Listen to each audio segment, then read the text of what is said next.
Idli, dosa, even రైస్‌లో కూడా అదిరిపోయే హెల్తీ అండ్ టేస్టీ చట్నీని ఈరోజు మీతో షేర్ చేసుకుంటాను. వీడియో నచ్చితే ప్లీజ్ లైక్ చేసి సబ్స్క్రైబ్ చేసుకోవడం మర్చిపోకండి. ప్యాన్‌లోకి ఆయిల్ వేసుకొని కొంచెం పల్లీలు వేసి అవి లైట్‌గా ఫ్రై అయ్యాక అందులోకి 1 టీ స్పూన్ శనగపప్పు, 1 టీ స్పూన్ మినపప్పు వేసి వీటిని కూడా ఫ్రై చేసుకోండి.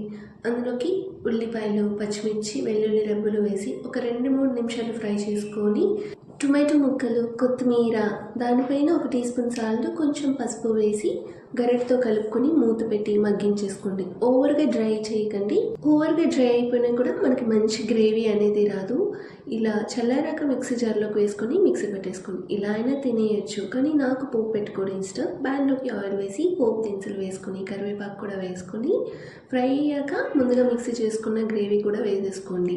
ఒకసారి గరిటెతో కలుపుకొని పైకి ఇలా బుడగలు పైకి తేలుతున్నప్పుడు గ్యాస్ ఆఫ్ చేసుకోండి. వీడియో నచ్చితే ప్లీజ్ లైక్